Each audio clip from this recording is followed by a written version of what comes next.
नाम है जी? मेरा नाम सर, मैंने इन दोनों की लव मैरिज हुई थी जो हमारे दोनों परिवार की सहमति से हुई है। और शादी के 2-3 दिन बाद से ही इन लोगों ने लड़की को तंग करना शुरू कर दिया। मैंने शादी के दौरान 1,40,000 रुपये नकद और 1 लाख रुपए का अप्रोक्सीमेट जेवर इसको भेंट किया था, जो कि मैंने एक दहेज के रूप में दिया था कि मेरी बहन जा रही है तो जो मेरे से बन सका मैंने मौके पे दिया। उसके अलावा मैंने बाद में 50,000 रुपये और भी दिया इसको, लेकिन ये कहीं भी सूट नहीं आ रहे। मतलब मैं पहले एक बार इसको मारने की बहुत बुरी तरह पिटा था।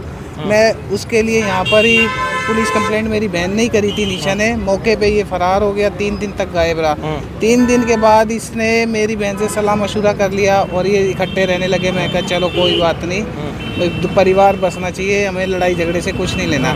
लेकिन उसके बावजूद भी ये बड़ा मानसिक तंग करता है। उसके कमाए हुए पैसे ये ले जाता है, एटीएम से पैसे चोरी कर लेता है, गोल्ड वगैरह जो था ये सब बेच के खा गया। इसके अलावा मार्केट का 2.5 लाख रुपए इसने कर्जा कर रखा। हमें नहीं पता ये क्या करता है और ना ही ये कोई काम करता। मैंने इसको डेरे वाले कॉलेज में नौकरी भी लगवाया था, वहाँ 13,500 रुपये इसको तनख्वाह मिलती थी। 8 महीने नौकरी करके कहता मेरे से नौकरी नहीं होती। हम वहाँ भी सहमत रहे कि चलो कोई बात नहीं, हमारी लड़की सुखी रहनी चाहिए। मेरी बहन 2 जॉब करती थी, एक एवी इंटरनेशनल जो स्कूल में क्लर्क के तौर पे कर रही थी और एक जीटीएम के पास कोई ऑफिस था। मैंने उससे नहीं पूछा वो क्या, वहाँ भी वो 10,000 रुपये में नौकरी करती थी। अब वो थकने लगी तो उसने वहाँ से नौकरी छोड़ दी। फिलहाल मौके पे खाली एवी इंटरनेशनल स्कूल में जॉब करती थी। और सर मैं कल जब मौके पे पहुँचा तो इसने लड़की को नीचे गेट के पास लिटा रखा था। कहता है कि मैं जब आया हूँ तो इसने फंदा लगा रखा था। मैं ये बात नहीं मानता और ये कहता है कि गेट अंदर से बंद था। तो जब अगर गेट अंदर से बंद है तो इसने खोल कैसे लिया? बड़ा लोहे का गेट है, उसका कुंडा इतना मजबूत होता है जो कि खींचने पे नहीं खुल सकता।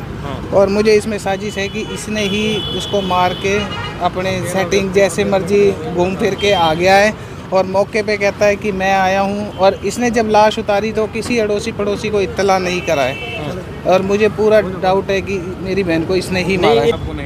हाँ, और इसने कल शक इसलिए है कि इसने मेरे को फ़ोन नहीं करा। जब भी लड़ाई होती थी हमेशा मेरे को फ़ोन करता था। कल इसने मेरे को फ़ोन नहीं करा, मेरी मासी को फ़ोन करा कि भाई ऐसे ऐसे हो गया है। मेरे को मासी के लड़के को फ़ोन करा है, ऐसे ऐसे हो गया है और मेरे को कुछ समझ में नहीं आ रहा। और मेरे को मासी के लड़के से फ़ोन आता है और मैं मौके पे पहुंचता हूं तो वो नीचे पड़ी हुई है और मैंने उसको प्राथमिक उपचार देना चाहा तो उसमें भी उसने अवरोध पैदा करा। आपकी बहन का क्या नाम? निशा नाम है। किससे शादी? ये सुमित कुमार नाम है। इसके अलावा एक बार मैंने लोहड़ी वाले दिन इसके पिताजी को ये बात कही थी कि भाई आपका लड़का काम नहीं करता, इसके पैसे खा जाता है और इसके पैसे एटीएम से निकाल के ले जाता है, तो आप इसको समझाओ। तो इसके बाप ने कहा अगर तुम्हारी नहीं निपटी तो भैया इनका तलाक करा दो, मेरे बस की बात नहीं है। इसने ये सर लोहड़ी वाले दिन की बात है, 1 साल हो गया इस बात को। मैंने उसके बाद इनसे कोई बात ही नहीं करी क्योंकि मुझे जो वो जवाब मिला वो एक वाजिब जवाब नहीं था। कार्रवाई की मांग ये चाहता हूँ कि लड़के को अरेस्ट किया जाए,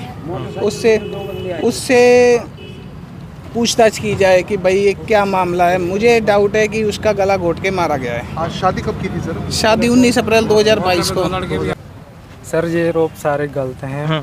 मैं अपनी वाइफ से बहुत ज़्यादा प्यार करता था और उनके लिए ही सारा कुछ करता था और उसकी कहीं बात चलती थी फ़ोन से और उसकी वजह से वो मेरे को तलाक देना चाहती थी, मेरे घर पे कब्जा करना चाहती थी। मेरी लव मैरिज हुई थी लेकिन उसके बाद इनकी कोई बात चली और इसने कोई आईडी भी लगवाई थी और कहीं बठिंडा में लेके भी गया था उसको। उस वजह से हमारी आपस में लड़ाई रहने लगी और मेरे को डेली मेरे को सिर्फ तलाक देने का ही बोलती रहती थी और भी तलाक ही देना है मैंने तेरे को और कुछ नहीं करना। देखो जी, मैं पीवीआर गया हुआ था, मेरा यहाँ पे नेट नहीं चल रहा था और मैं वहाँ पे काम कर रहा था।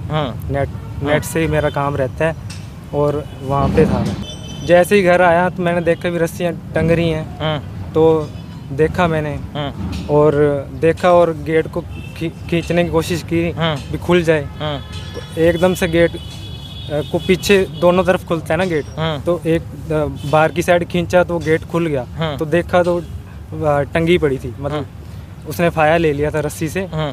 और मतलब फिर मैंने अपने साला हैं मेरे हिसाब से उनको कॉल की और उनको उतारा एक बार के लिए भी, कुछ ना कुछ सांस बचे हो। एम्बुलेंस और पुलिस को रिपोर्ट करी मैंने और मौके पे मेरा साला भी पहुंचा उस मतलब और पुलिस भी पहुंची और उन्होंने जो भी डेड मतलब बॉडी को लेके हम सिविल हॉस्पिटल चले गए।